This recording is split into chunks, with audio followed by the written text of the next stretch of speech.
Welcome to Sound Leadership with DJ, the podcast that dives deep into the fascinating world of leadership. If you're eager to learn from the brightest minds in the field of leadership, you come to the right place. In today's episode, we are honored to host a special guest, Mark Evans, the Director of Case Management at Encompass Health Rehabilitation Hospital.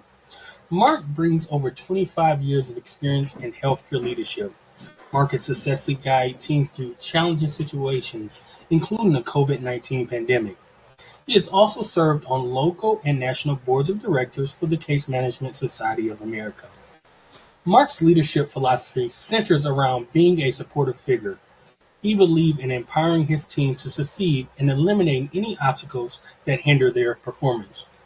Throughout his remarkable career, Mark has accumulated a wealth of experience, such as overseeing the launch of new facilities, preparing for accreditation surveys, implementing new EMR systems, and adapting to significant leadership challenges. Join us as we dive into Mark's inspiring journey and explore the path that led him to become a highly accomplished healthcare leader. We'll discuss his most significant challenges and invaluable lessons learned and gain insightful tips from Mark. We invite you to like and follow our social media pages to stay connected and remain informed. Join us on LinkedIn and YouTube at Sound Leadership with DJ, where we share updates, additional content, and behind-the-scenes glimpses of this podcast. And don't forget, you can listen to our podcast on various platforms, including Apple Music, Alexa, iHeart, and so much more. Search for Sound Leadership with DJ and hit that subscribe button while you're there. We never want you to miss an episode. Prepare to be inspired, motivated, and empowered to become your best leader. Together with our guest, Mark, let's embark on this exciting leadership journey together in this world of leadership. Welcome, Mark. How you doing today? Yeah, I'm doing well. Thanks for having me. It's a pleasure to be here. Hey, we are excited to talk all things leadership with you. As you know, I love leadership, and I know you love leadership as well. So I did this introduction, but I always say it does you no justice. So who is Mark Evans? I don't know. That introduction was pretty good. I don't know who that guy is, but I'm just a guy that's been doing it a long time, and I think I've learned a lot along the way, and been fortunate and to have a lot of opportunities come my way. So I'm grateful to be here. So talk to us. I think I said that you were the director of case management. What does that mean? What does that mean from a leadership perspective? Well, at our level of care, Encompass Health is a inpatient rehabilitation hospital. And at our level of care, the case management services are primarily focused on discharge planning. So, folks come to us with a wide variety of illnesses and injuries, and our goal, for everyone is to go home. And the case managers work diligently with the patients and the families on making sure that when they go home, that they have the right resources, the right support, families are well trained, and ultimately that they can go home and continue down their path of recovery and remain out of the hospital and stay healthy and well.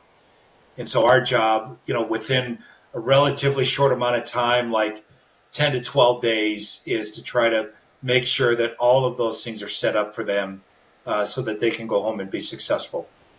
Wow. So I'm sure there's a lot of decision making on the fly that you have to do there. As a leader, how do you support your team and ensure that they're making effective decisions, but also give them autonomy? Yeah, it's a good question, because, the challenge that we have is our organization really, rehab is rehab. We're there to get people better. What we don't want is for people to go back into the acute care hospital or even to go to a skilled nursing, because that's not what rehab's all about. Rehab is all about going home, getting back, to as much of your, life as you can. And so we're faced with a lot of challenges on how to make that happen. Sometimes those challenges are, clinically driven. The patients come to us with, pretty significant issues. And so we're challenged with how can we help people that have very significant impairments go home and be successful. And sometimes, we are really pushed up against, sometimes it's families that are resistant to bringing significantly impaired loved ones home and being faced with the anxiety of, well, geez, I don't know that I can take care of them. I don't know that I know how to do this. And so we have to really help them to feel good about, bringing a loved one home and knowing that that's really the best place for them. We're not 100% successful at it. Yeah. We do have some people that end up going to skilled nursing. We do have some people that end up going back to the acute care for a wide variety of reasons. But Yes. at the end of the day, our department, our job is really to find those processes and those ways of, really, finding the path to get people to go home.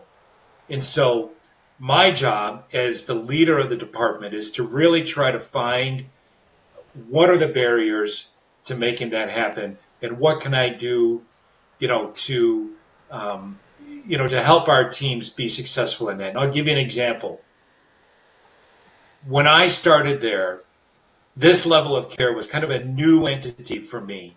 I had worked previously in a post-acute environment where our clients tended to stay with us long term. I'm talking weeks, months, and even years in some cases. This environment is very different because it's a very quick turnaround. And so what I realized pretty early on in my tenure there was we couldn't do it alone. We needed to partner with our community resources in a better way, in a different way, to really engage them in the transition earlier than the day of discharge. And so I started meeting with like some of our home health providers on a regular basis to review cases that we've sent them over the last quarter, talk about strategies where they can get involved sooner so that when we're handing a patient off to a home health provider, as an example, they have a greater sense of sort of security and comfort, knowing that when they go home that they've got support and that they know who their support is. They put a face to the name and they can have a little bit more comfort knowing that they're going to go home and be supported. So that's just kind of one way that we sort of implemented a new process, some new strategies. And now that it's in place, our case managers are able to run with that. They know that they've got the support of our home health providers to kind of work with them earlier in the process to help with that transition. Excellent. And that's what leadership is, right? You said you came into an organization, you assess its operational needs, and then you put a plan in place to support your team. And to me, that's true leadership. But as you are now sitting in that director role, Mark didn't always start in a director leadership role. So what was your pathway into leadership? Oh my gosh. It was really by accident. This was not the grand plan for me coming out of high school, going into college. In fact, I didn't have a plan. When I... That's me. That resonates with me. Yeah. When I got out of college, or even when I went into college, I didn't know what I wanted. I had no clue. All I knew was that I needed to get away from home and start my life outside of high school. And so my initial thought going into college was, I was pretty good at math. I excelled in high school in math. I took some accounting courses in math. I liked accounting. I'll go be an accountant. And I realized pretty quickly that that was not going to be for me. But I still liked math, and so then I thought, well, I could be a math teacher. And I'll tell you what, differential equations in college kicked my butt. And I'd had enough of math. Yes. And so, but what was interesting though is I took an elective in my undergrad in Special Olympics, and the whole class was about sort of learning about the Special Olympics organization, and then we had an opportunity. It was a summer class. We had an opportunity to actually participate and be a coach at the state Special Olympic Games in Mount Pleasant, Michigan. And I'm telling you what, DJ, that really opened my eyes Wow. To a lot. And it really sort of changed direction for me. I changed into, getting into special education, and I finished my degree with a degree in special education. Wow. I still got my math minor. I had enough math credits to get a math minor. But I was really focused on working with folks with disabilities. And then I ended up getting a job at a small organization called Rainbow Rehabilitation. Actually, it wasn't called that when I started there. It was called Rainbow Tree, and it changed names at some point later. And I came in at a time when the company was only a few years old, and I was able to grow with the company as it expanded. My career opportunities expanded, and I was able to take on leadership opportunities. And I ran a group home. I then went back to school and I got a degree in rehabilitation counseling, and then I got into their vocational program, and I got into more sort of clinical areas. And then we opened up a pediatric program in Farmington Hills, Michigan. And I was able to really then I started in that program with helping the kids that we had get back into school. So I was sort of like the school liaison, where I partnered with the local school district and helped them help to develop a process for our kids to go back to school. We did a lot of training with the school districts on working with kids with brain injuries, which was, kind of a different field for them. And then I transitioned into case management, and then I got into some leadership, and then just sort of one thing led to another. And as the organization grew, my opportunities grew as well. And eventually at that organization, I took on the role then of eventually as being the director of case management. And then, we started a neuro rehab campus, a 40-bed neuro rehab campus. And I was part of the team that put that together.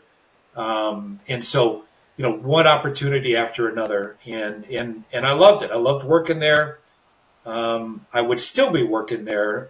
The company unfortunately sold, and I found myself needing to find a new job. So Yeah. I like what I do. I like that I've transitioned into a very different level of care. I've learned a ton Yes. working in inpatient rehab. And but what's consistent from one location to another is you still need to have good, effective leaders.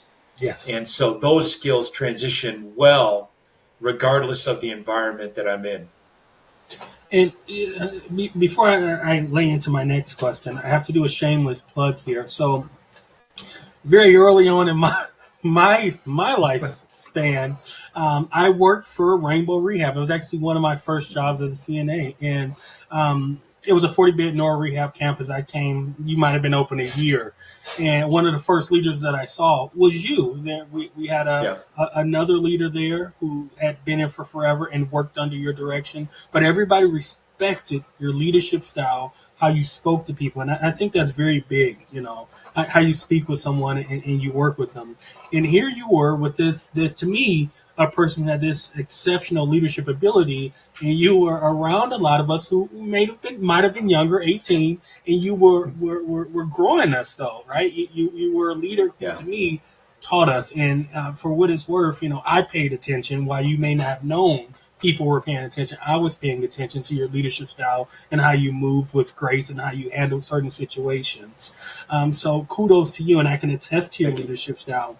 But what you spoke about is right. You were with the company for some 20 something years, and then you transitioned over into this new role. And what I found interesting is that you were malleable, you were Mhm. pliable, and you used the skills that you already had, and you kind of crafted them into the role that you're in now. And I think that's important for leaders. We have to be malleable. What worked yesterday doesn't necessarily work today. So you Yeah. have to be willing to bend. So as you grow in your leadership, how do you stay current with current evidence based practice? How do you stay current? Well, it's interesting, just kind of backtrack in a minute. So leadership is leadership, I mean, like the techniques that you use in leading a team Mhm. and being a leader, transition and transfer from one location to another. I had to learn a lot of different tasks of what it meant to be a case manager in an inpatient rehab hospital. But what I didn't have to learn was how to be an effective leader for my team. Those skills and um, those kinds of things transition from one location to another. And for me, it's pretty simple.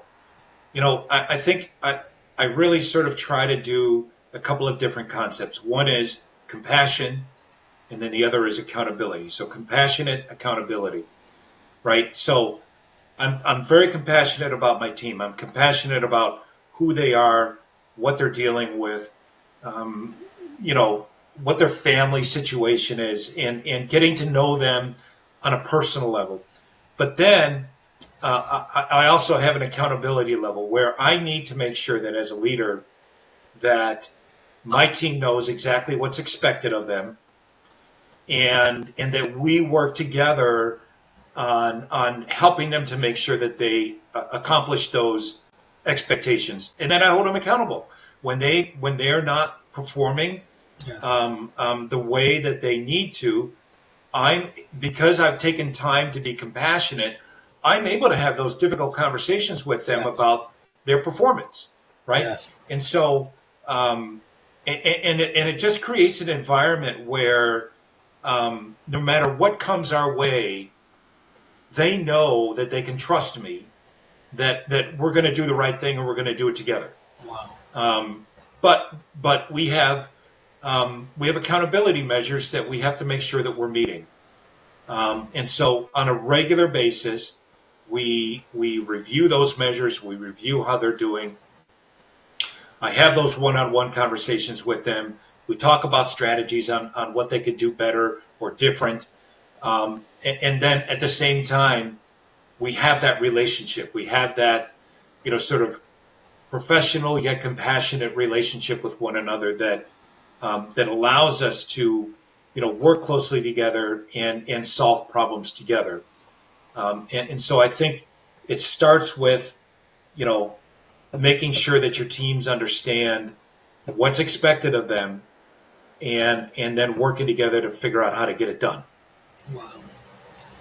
What you said is profound because a lot of times, and we've all worked for them, where you don't have no connection with your leader, whether it's your manager, your Right. director, your supervisor. But what you said is you get to know them and you get to understand their ins and outs and what their strong points are. Mm-hmm. So doing this, it sounds like you're understanding and you're processing and you're using what the new buzzword or the buzzword for what lack of a better word is emotional intelligence. Mm-hmm. Yeah, That's what it absolutely. sounds like. Yeah, So and that's important. I mean, you're right. That is a buzzword. It's sort of yeah, the the new latest N and word. greatest. But at the end of the day, whatever you call it, Yes, as a leader, you have to understand, the people on your team and how they operate. How do they learn? How do they sort of interpret you? How do they interpret the job?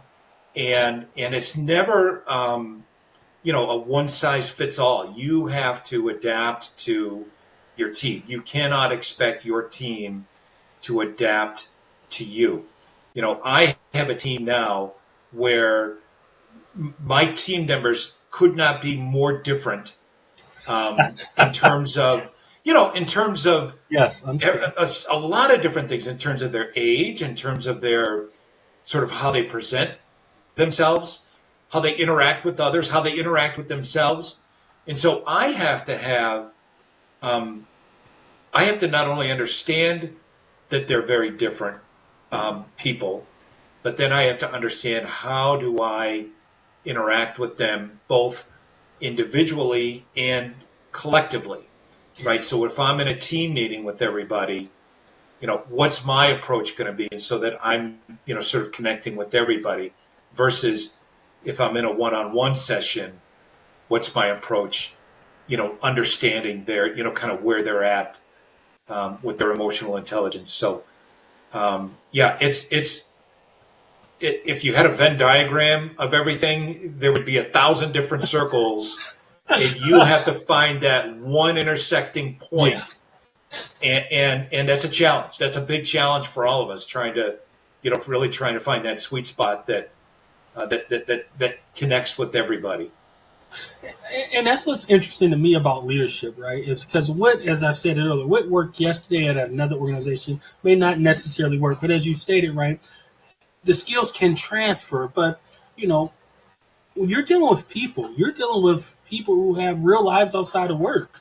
So today, that strategy may work, but they go home and their partner lost their job.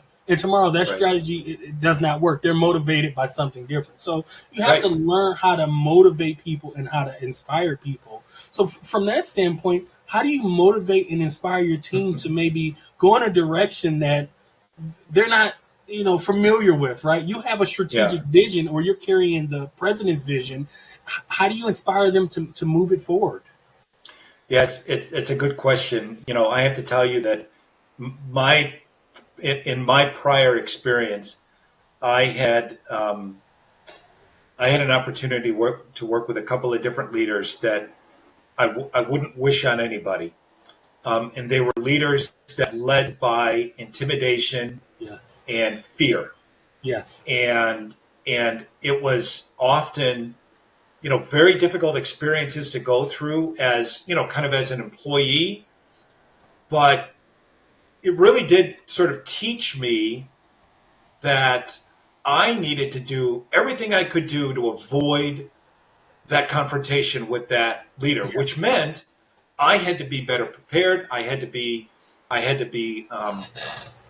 have more knowledge. I had to have more experience. I had to get myself to the point where I wouldn't be in the crosshairs anymore. And so that was really a story that told me about what not to do, right? Because I don't think that that's a mechanism that people generally thrive in. I think most people who experience that kind of leadership run away from it, and they should, because it's caustic, it's hurtful, and it's not effective at all. Having said that, to answer your question, I think again it starts with, within the organization as a leader, I know what sort of the organizational goals are. I know what our targets are. I know what our metrics are. And I make sure that our team knows that as well. How we get there, how we achieve that, that's where we have to understand our individual styles and our individual processes. And like you said, what works today might not work tomorrow. And so we have to constantly be evaluating evaluating ourselves, evaluating what's working. I can tell you that in April, May, and June, we were doing pretty well with our metrics. In July, we've struggled. Yes. And so as a leader, I have to say, well, what's different? Mm-hmm. What's changed? And I have to try to figure out with our team, why is July not working as well as it did for the last 3 months? And we might have to switch gears. We might have to figure out a different process to do it. And so that's the challenge of, working, particularly in healthcare, it is such an ever-changing world, new rules, new standards, new Joint Commission standards, new CARF standards, new Medicare standards, new insurance standards, and this stuff. It's a moving target. Yes.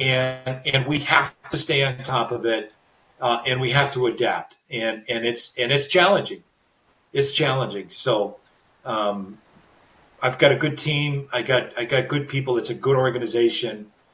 We've got good support at the corporate level, Mhm. and we all feel pretty fortunate to kind of do what we do, and for the most part, we really enjoy it.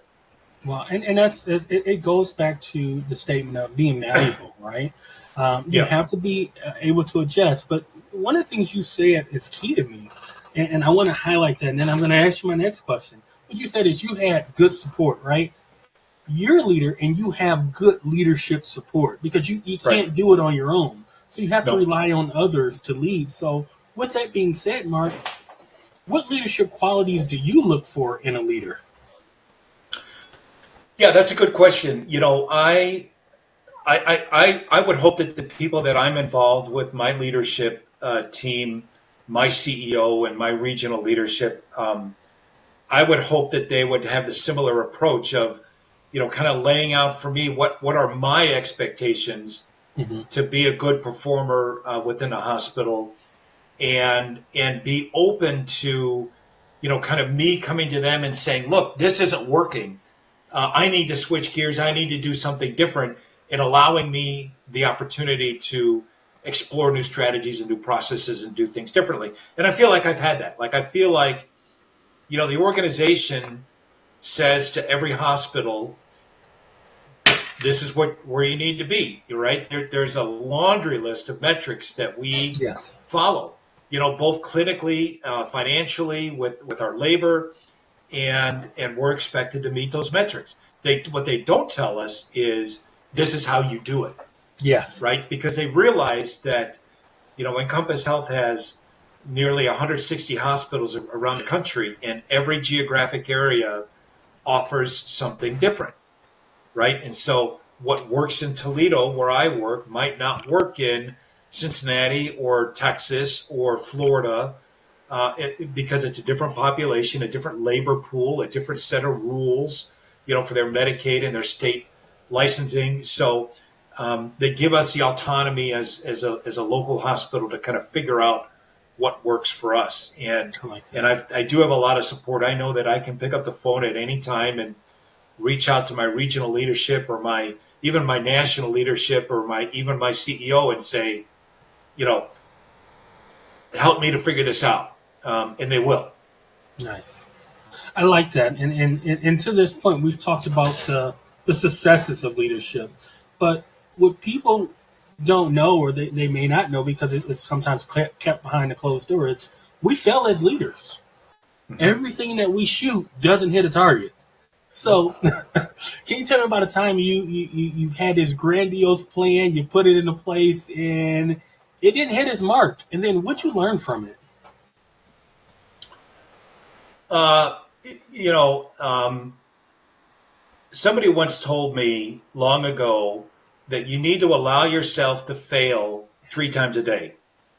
You I need like to that. allow yourself to be wrong 3 times a day. No, no. When it was said to me, it was sort of said tongue in cheek, and it was, it was funny, but it was. I thought it was a profound thing to say, that you can't expect yourself to be perfect. And like you said, not every idea is going to be, a game winner or a game changer. And so when you come up with ideas, and you try to roll them out and they don't work, you have to be um, aware enough and humble enough to say, and look at yourself in the mirror and say, you screwed up. It didn't work. But maybe not 100% of it didn't work. Maybe part of it worked. And you got to pick up those pieces and learn from that, and move on. But everything you do is an opportunity to grow and do something different, whether it works or not works. Even your successes. There's no saying that what I'm doing today and what's successful today is going to continue to be successful Yeah. 6 months, a year, or 5 years from now. And I've got to be, as a dynamic leader, somebody that's willing to be, I think your word was malleable and willing to adapt. I've got to be willing to evaluate myself, and try to always look for, you know, just because it works today doesn't mean it's going to continue to work. And we've got to continue to be looking for those opportunities to grow and to find new things, new strategies, new resources. Yes. And that's kind of the exciting part, right? I mean, if it was, I do things, from 8 to 10 in the morning, I do it this way. From 10 to 12, I do this. And, right? If it was that routine and that structured, I'm telling you what, I'd get bored and I would want to do something different. But the fact that it's not that structured, not that routine, it allows me to, every new patient that comes through that door gives me an opportunity to, maybe try something different. Yes. A new challenge, a new family, a new, whatever. I remember one time I was working and we had an Amish family come to us. And that presented an entirely different opportunity for us because we had never really worked with an Amish family before. We didn't understand the culture. I can look it up and kind of read about it on Wikipedia or whatever. But at the end of the day, we needed to talk to the family and learn about what it meant to, work with a gentleman who came from an Amish family, and what does that Amish family represent in terms of his future. And it was a very different approach, and so it was difficult and at times very frustrating, but in the end, it was rewarding. Yes, because I learned a lot about what it meant to work with an Amish family in a healthcare setting. And so that's kind of, and you come across people like that all the time from very different backgrounds and histories and all of that sort of shapes who they are. And we have to delve into it and get to know them and figure out a plan. And that's the exciting part, that it's not the same. Everybody's different. What you mentioned is interesting, and we go back to being malleable. I think that's the theme of your episode is being malleable, because as we talk about our fails in leadership and what we learned, if COVID didn't teach us anything, it's taught us how to be adaptable, because we all had to adapt whether we wanted to or not. If we wanted to remain in business and be viable, we had to adapt. Yeah, it broke down all of those, preconceived notions we had about work life, right? I mean, and what it meant to work in healthcare in particular, that we had to find a different way to do it. All of those things that we thought were sort of the rule of law when it came to work were thrown out the window, and we had to do it different. And we did it, right? I mean, we found a way to do it, and we did it. And lo and behold, a lot of us came away from COVID, with a much better understanding about, that we need to be open to other ways of looking at things and doing things. Because it's not just because that's the way we always did it doesn't mean that's the way it should be. Oh, there's that saying. Yep. And unfortunately, it's said a lot, whether it's in leadership or the floor staff or the care workers, right? And it shouldn't be said. But with that in mind, sometimes because of that exact statement, people are afraid to enter leadership. So as we draw this podcast to a close, what advice would you give to someone who is thinking about entering leadership, but they're afraid that they can't affect change because that's how we've always done it, right? So what advice would you give to that person who's thinking, maybe I should try leadership, but I'm concerned that I won't be as effective? It's a good question, and it's good timing. I was just a couple of weeks ago, I was at the National CMSA conference, and one of our breakout sessions was a tabletop discussion. Each table had a different topic, and I was leading the topic. Our table had the topic of new leaderships in case management. So the group was intended to be people that were new to case manager leadership, and sort of talking about some of their struggles and and challenges that they've had, and even successes that they've had. And so a couple of things that I took away from that was, in this field, a lot of case managers, a lot of case management leaders come from, the line staff, the case manager line staff that are promoted to be case manager leaders. And so making that transition from, being a case manager to now you're a case manager, or even a case manager director, whatever the title may be. And what does that transition look like? What is it like for you? What is it like for the people that you used to work side by side with, and now you're, their supervisor? And those present some really interesting challenges. What I found and what I heard in that discussion was most of the people talked about how poor their training was. So they didn't get a lot of training on what it meant to be a leader. They didn't get a lot of training on, what that transition would be. Excuse me, what that transition would be like for them. And so I think there's a lot of opportunity to train leaders better, particularly those that are making that transition from, line staff to supervisory staff. So my advice is, look, I think leadership is a great opportunity to develop your career. It opens up a lot of doors for you, and it opens up a lot of different directions that you can go with your career, particularly in case management. And I would just go back to what I said earlier. For me, what's helped me the most is the idea of compassionate accountability, right? Knowing and understand the exact expectations of your team, and sort of developing that relationship with them, regardless of where you came from, right? If you're the supervisor, you need to know what's expected of you, and you need to make sure that your team understands what's expected of them.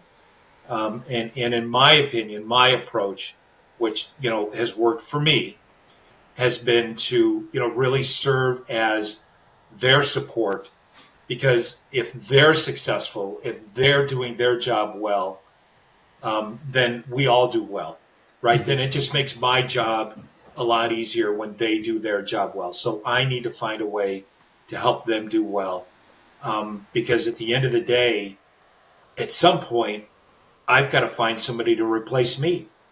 I've got to train my next leader that's going to step into my shoes and hopefully carry on, the work that I've done, because as much as I like what I do, I don't want to do it forever. At some point, I'd like to hang up my laptop and go live on a golf course.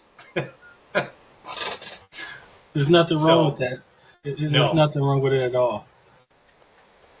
But one of the things, and as I say, as we draw this to the end, but one of the things you hit on, and it piques my interest because I'm passionate about it. Oftentimes, leaders are thrust into leadership roles because they're the only one that applied. They are best friends with so-and-so.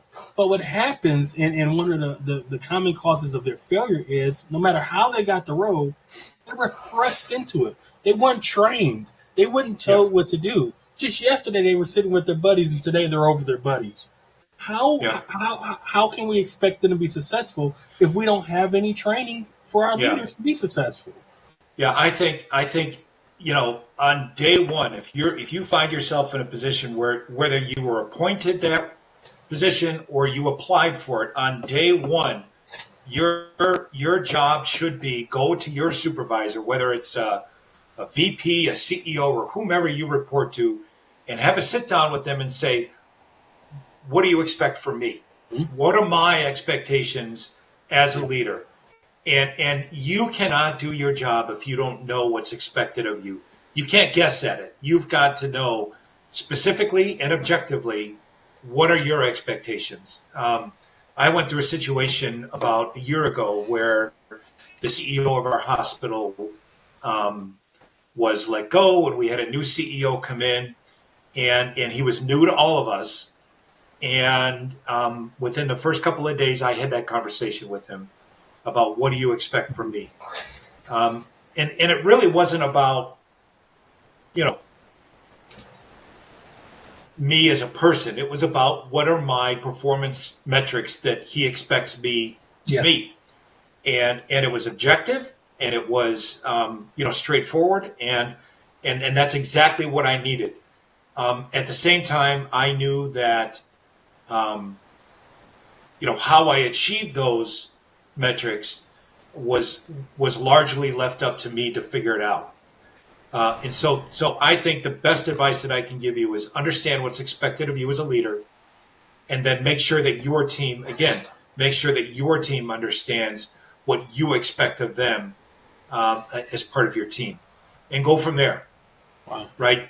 Figure out your processes, figure out your workflow, and do it together. And make sure that it's a process or it's a workflow that makes sense to them, and that helps them to be successful. And if they're not successful, let them know. Let Mm-hmm. them know that, hey, that part's not working. Let's do something else. Yes. But do it together, right? Figure it out together.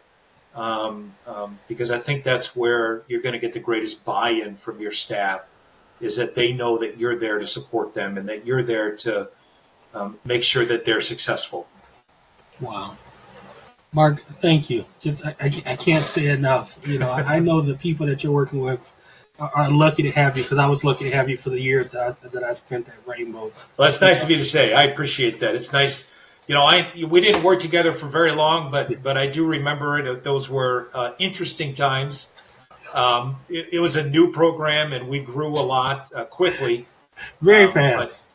yeah, yeah, yeah.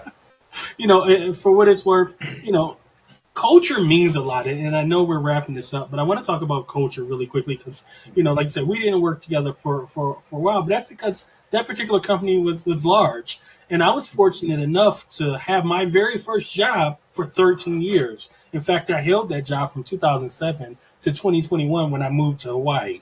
So, I started off there. We talk about growth and development and knowing expectations. I started off there, midnight shift, fresh face, 18, the day after Christmas, and became a team leader, grew my leadership skills there. Over a house or a place in Ann Arbor, Michigan. And then from there, I went to nursing school. That job helped me grow as professionally and personally. I went to nursing school and then came back to that very same place, the NRC, where I started and became the weekend charge nurse. And I did that from 2013 to 2021.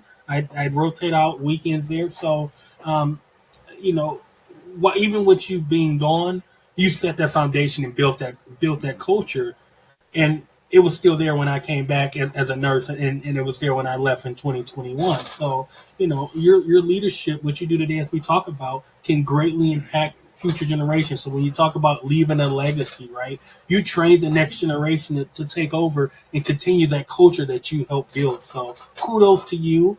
Thank And you. just thank you for all you've done, and not only for me, but the countless lives you've touched, from professional and personal, but especially the patients, because I know with you at the helm of director of case management, the patients are taken care of. They're getting what they need, and I saw it firsthand. So I can only imagine, now that you have a new set of skills, what you're doing for those patients that you're taking care of down in Toledo. Yeah, yeah, and it's you're right. Those relationships that were developed early on, when we opened up that program, many of them still exist today. Yes. Coming up on 20 years later, even though we don't work together, we don't see each other, we do stay connected, and we do have some of those great relationships. And I know that at any point, if I needed advice, or if I needed to, vent, or if I needed, a resource, I can pick up the phone and call any one of, 35, 40 people and say, hey, do you Yeah. remember when? And they'll help me. Yeah. And I'll do the same for them, right? Because we worked in an environment that was stressful. We shared a common goal, we shared a common struggle, and we, at the end of it, we were successful. We took good care of people. We took good care of each other. and we took care of the company. The company was successful. And when you kind of work side by side with people in that kind of an environment, those bonds become strong, and they last a long time. Wow. Well, Mark, as I've stated, thank you for joining me on Sound Leadership with DJ. Thank you to the viewers for joining us here on Sound Leadership with DJ. I really hope you gained valuable insights from this interview with Mark and inspiration from our conversation. If you've enjoyed this episode, we encourage you to like and follow our social media pages for more great content. You can find us on YouTube and LinkedIn at Sound Leadership with DJ. And you can find us on your favorite podcast platform, including Apple Music, Alexa, iHeart, and so much more. Simply search Sound Leadership with DJ and hit that subscribe button to stay up to date on our latest episodes. But I want you to remember, leadership is a journey. It is not a destination. Keep striving to learn and grow and never give up on your goals.